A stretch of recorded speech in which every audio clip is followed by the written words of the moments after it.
घटना घटी जिसने पूरे गांव की सोच और जीवन शैली को बदल कर रख दिया। यह कहानी उस गांव की है जहां पहली बार संत रामपाल जी महाराज का सत्संग रखा गया था।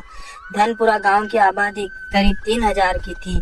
गांव के लोग सीधे साधे और मेहनती थे, लेकिन उनमें अंधविश्वास, नशा, जात पात और परंपरा के ढकोसलों की जड़ें गहरी थी।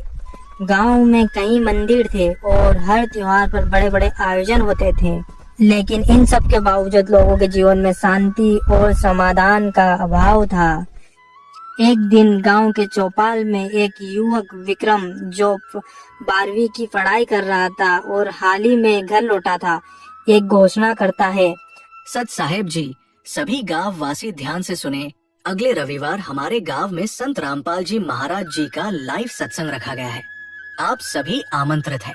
सुनते ही गांव में खलबली मच गई। कुछ लोग उत्साहित हुए तो कुछ संदेह में पड़ गए। बुजुर्गों ने कहा, आजकल तो हर कोई बाबा बन जाता है, इन सब में कुछ नहीं रखा। लेकिन विक्रम डटा रहा। जब मैं चंडीगढ़ में पढ़ रहा था तब मुझे संत रामपाल जी महाराज के सत्संग की लिंक भेजी थी किसी ने। शुरू में तो मैं भी संशय में था, पर जैसे जैसे मैंने उनके प्रवचन सुने वैसे वैसे ही मेरा जीवन बदल गया। मेरे जीवन में अनुशासन, समझदारी और आत्मिक शांति आ गई थी। अब मैं चाहता हूँ कि मेरे गांव के लोग भी इस वास्तविक ज्ञान से लाभान्वित हों। गांव के स्कूल प्रांगण में सत्संग के लिए स्क्रीन और स्पीकर लगाए गए। आयोजन सादगी से किया गया था, लेकिन व्यवस्था अच्छी थी।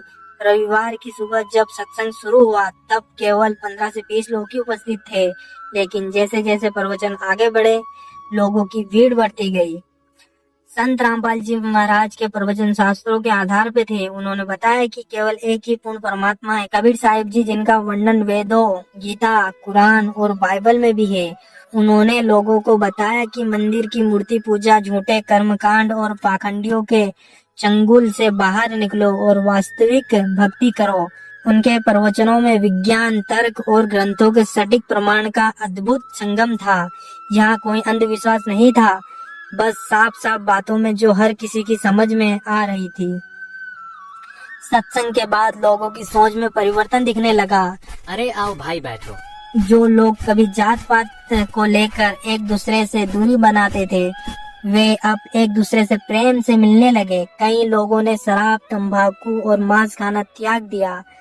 बूढ़े रामलाल, जो वर्षों से बीमार थे और इलाज से तंग आ चुके थे, सत्संग सुनने के बाद नाम दीक्षा लेने के लिए रोहतक आश्रम गए। कुछ ही महीनों में उनके स्वास्थ्य में सुधार दिखने लगा। वे अब गांव के बच्चों को भक्ति और नैतिकता की कहानियां सुनाते थे। बेटा, हम सबको कबीर परमात्मा की भक्ति करना चाहिए, जिससे हम इस काल लोक से सतलोक अपने घर जा पाए। बेटा, जहाँ कुछ लोग परिवर्तन से खुश थे, वहीं कुछ पंडित और स्वार्थी लोग परेशान हो गए। उन्होंने गांव में अफवाह फैलानी शुरू कर दी। ये बाबा तो पुरानी परंपराओं को तोड़ रहे हैं। इनके अनुयायी तो त्योहार नहीं मानते, मंदिर नहीं जाते, पूजा नहीं करते, ये सभी तो। लेकिन विक्रम और गांव के जागरूक लोग डटे रहे। उन्होंने सबको शांतिपूर्वक समझाया। संत रामपाल जी महाराज शास्त्रों से प्रमाणित ज्ञान देते हैं।